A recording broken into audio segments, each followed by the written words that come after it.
5 weeks of pleasurable language learning, week 4. This week, we're talking all about binge watching. And we live in the most amazing time to be language teachers, language learners, language lovers. We have access to content from all over the world just by being online is absolutely amazing. I will confess to you, when I was a young student and a young teacher, I used to bring back DVDs and magazines, all of these things to be able for my own learning as well as for my classes. And you don't have to do that anymore. It's all online.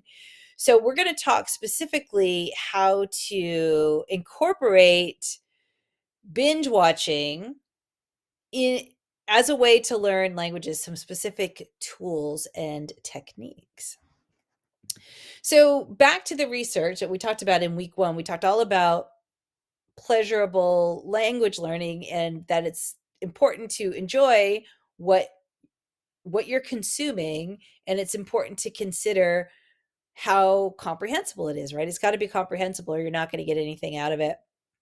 So I wanted to share this resource from friends of mine at Yabla. They are amazing. Just an absolutely, I think this is just fantastic. Just and regardless of what's gone on with technology, they their original idea is still it's still so sound, and because it's specifically designed for language learners, it it creates such an immersive experience. So Yabla is available in numerous languages. I want to say Spanish, French, Italian, German, I think Mandarin, Chinese, English, and I know that I'm missing one, but it's absolutely brilliant. So they take real content and they make it comprehensible. They break it down into really short little pieces, really short little chunks, and they're captioned, and the player can go fast, it can go slow. They have a ton of games. They have comprehension games. They have,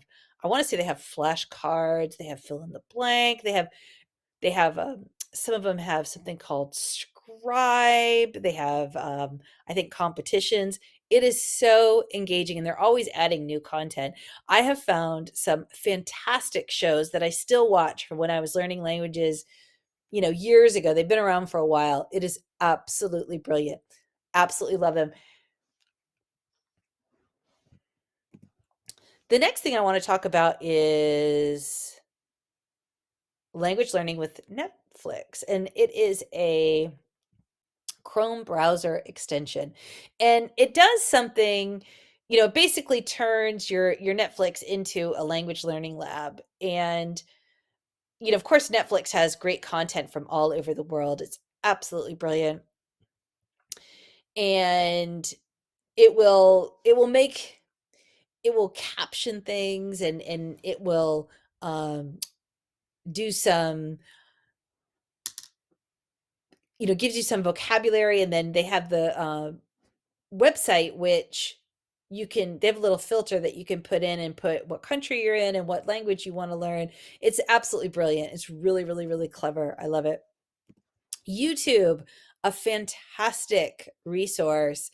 Um, I want to say that YouTube is one of the top 3 search engines. I'm not sure if I've got my statistics right on that, but basically it's a search engine. You can find anything, and there's so many rich. There's news, there's music, there's vlogs, there's real people doing real things, there's old movies, there's you name it.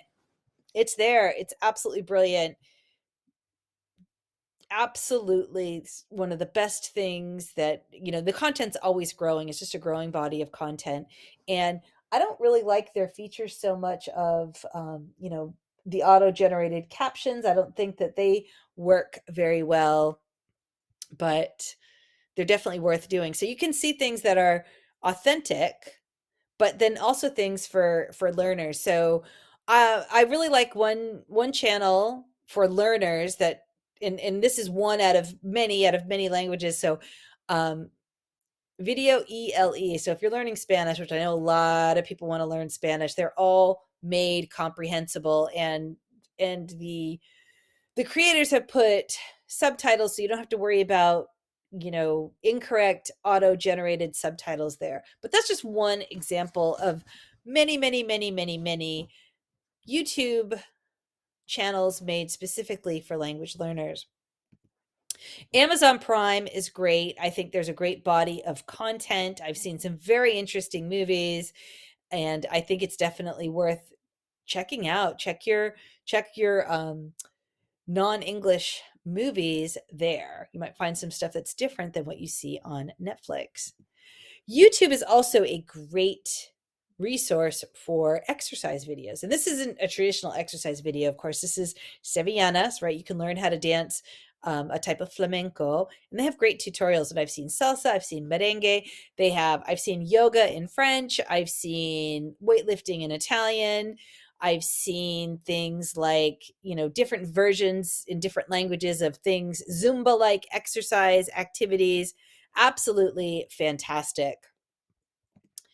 And again, exercise videos, something you love in the language that you're learning. And one thing that I really like about exercise videos is, you might do an exercise video or rotate different exercise videos over a period of time. So you're seeing it and hearing it multiple times, and there's a great opportunity to acquire lots and lots of languages.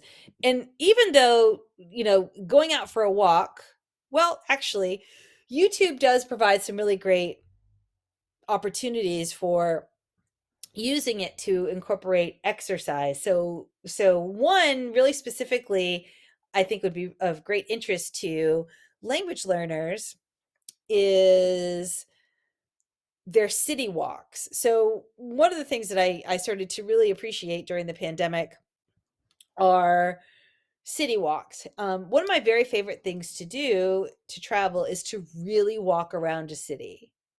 I want to see where people live. I want to see as much of it as I can, as up close as I can, and burn off whatever calories I'm getting for whatever I'm eating while I'm there. And I just think it's a great way to see a place. And of course, I miss that terribly. YouTube has videos of walks like this, people just taking walks all over the world. They're in London, they're in Argentina, they're in Colombia. It's absolutely brilliant. So, kind of being able to get out of your own country, your own house, and do that is a great way to um sort of see the world or see your target language culture. And maybe you want to, you could do some at home walking as well. With that said, there's also a lot of at-home walking and in different languages where, maybe there's 10,000 steps, 7,000 steps. And if it's not in different languages, it doesn't matter, because you could listen to your Pimsleur, your whatever it is, while you're exercising. So it's an absolutely fantastic and brilliant way to learn languages. Binge watching. What we're going to talk about next week is we're going to talk about things we don't love in language learning. Until next time.